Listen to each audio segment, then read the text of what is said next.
16 makanan yang mengandung protein tinggi. Daging merah.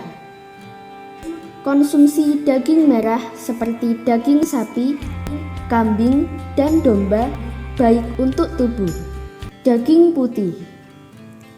Ayam merupakan salah satu contoh sumber protein dari daging putih. Telur. Telur adalah salah satu makanan favorit dan sehat untuk dikonsumsi saat sarapan di pagi hari. Selain menyehatkan, telur juga merupakan sumber protein ideal bagi tubuh. Apel. Pernah kan kita mendengar anjuran makan apel secara rutin agar memperoleh tubuh kuat? Dari penelitian menunjukkan hubungan kuat antara apel dengan kesehatan tubuh, di mana banyak sekali manfaat bagi kesehatan. Susu. Susu merupakan sumber protein terbaik karena memiliki BV hampir sama dengan telur. Lentils. Jika di antara kita ada yang vegetarian, lentils merupakan sumber makanan protein terbaik bagi tubuh. Brokoli. Salah satu sumber protein nabati terbaik yang banyak disarankan para ahli, yakni brokoli. Brokoli merupakan sayuran hijau yang kaya akan protein. Kacang kedelai. Selain kaya akan protein, kacang kedelai juga kaya akan zat isoflavones. Seafood. Tentunya kita semua sudah tahu kalau makanan laut atau seafood merupakan makanan tinggi protein. Pisang. Selain baik untuk diet harian, pisang juga termasuk salah satu sumber protein terbaik. Edamame. Edamame disebut juga kacang kedelai hijau.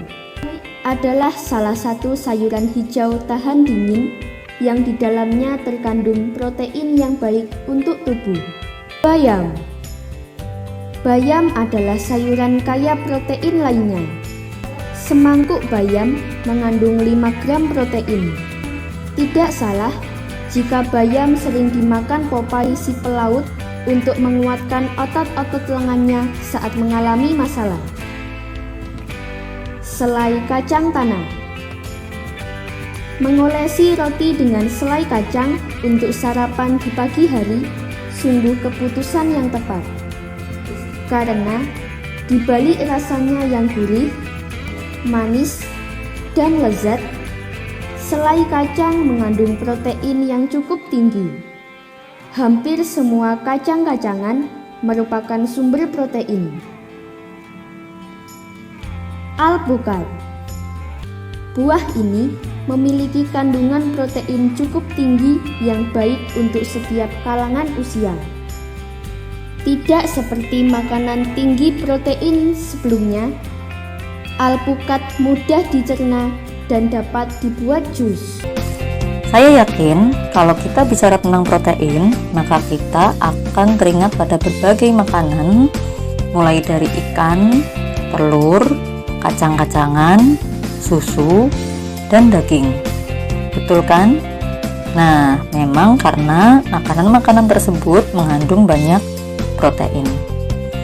Untuk lebih memahami pentingnya protein bagi tubuh kita, ayo kita bahas protein secara kimia. Protein pada dasarnya merupakan senyawa biomolekul yang terbentuk dari asam-asam amino yang berikatan yang disebut dengan ikatan peptida. Oleh karenanya, protein disebut dengan senyawa polipeptida. Nah, karena protein dibentuk dari asam-asam amino, mari kita bahas terlebih dahulu apa itu asam amino. Asam amino terdiri dari 2 kata, yaitu asam dan amino. Asam berasal dari kata asam karboksilat dan amino berasal dari kata amina. Ya, itu karena asam amino pada dasarnya memiliki 2 gugus fungsi utama, yaitu gugus asam karboksilat dan gugus amina. Nah, untuk membentuk suatu protein, asam amino yang satu dengan asam amino yang lainnya mengalami reaksi kondensasi melalui pembentukan ikatan peptida dan dengan pelepasan molekul air. Peptida yang tersusun dari banyak asam amino ini disebut dengan polipeptida atau yang kita kenal dengan nama protein. Berdasarkan kemampuan tubuh dalam mensintesis asam amino dibedakan menjadi dua, yaitu asam amino esensial dan asam amino non-esensial. Asam amino esensial adalah asam amino yang tidak dapat disintesis oleh tubuh. Oleh karenanya, kita harus memperoleh asam amino jenis ini dari makanan. Sementara asam amino non-esensial adalah asam amino yang dapat disintesis oleh tubuh. Nah, berikut 10 buah asam amino yang tergolong asam amino esensial dan 10 buah asam amino non-esensial. Terdapat 4 macam struktur protein, yaitu struktur primer, sekunder, tersier, dan kuarterner. Struktur primer merupakan urutan dari asam amino pembentuk protein. Sementara struktur sekunder merupakan struktur 3 dimensi yang terbentuk akibat adanya ikatan hidrogen antara gugus amina dengan atom hidrogen dari rantai alkil. Kemudian, struktur tersier terbentuk dari interaksi struktur sekunder yang satu dengan struktur sekunder yang lainnya dengan berbagai jenis ikatan seperti ikatan hidrogen dan ikatan sulfida.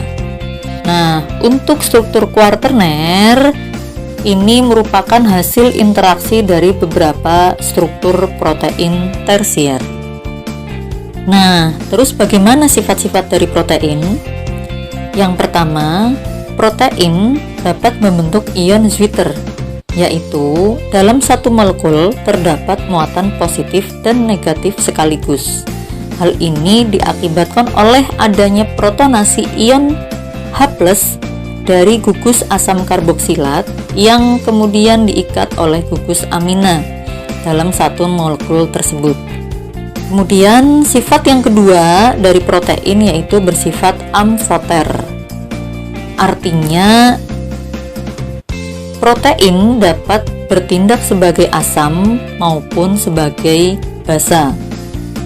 Sifat yang ketiga adalah protein dapat mengalami reaksi pengendapan, terutama dengan ion-ion logam. Kemudian, protein juga pada umumnya sukar larut dalam air, karena molekul protein merupakan molekul yang begitu besar, dan rantai alkil yang cenderung bersifat hidrofobik. Sifat yang terakhir dari protein adalah protein dapat mengalami denaturasi atau kerusakan struktur yang diakibatkan oleh pemanasan atau reaksi dengan asam maupun basa. Seperti yang kita ketahui, protein memiliki manfaat yang sangat besar bagi tubuh. Yang pertama, protein berperan sebagai enzim. Sebagai contoh, enzim yang ada di dalam sistem pencernaan kita yang dapat memecah molekul-molekul besar menjadi molekul sederhana sehingga molekul tersebut dapat diserap oleh tubuh. Nah, peran protein yang berikutnya adalah sebagai antibodi. Contohnya, protein yang berupa sel darah putih yang berperan untuk melawan bakteri atau virus yang masuk ke dalam tubuh. Peran protein yang juga sangat penting adalah protein sebagai hormon. Misalnya, protein yang berperan sebagai hormon pertumbuhan. Hormon ini berfungsi dalam pembentukan sel-sel tubuh manusia mulai dari balita hingga dewasa. Protein juga berperan sebagai penunjang mekanis. Sebagai contoh, protein yang berupa kolagen yang sangat penting dalam kekuatan elastisitas dan daya tahan kulit. Protein berperan juga dalam media perambatan impuls saraf.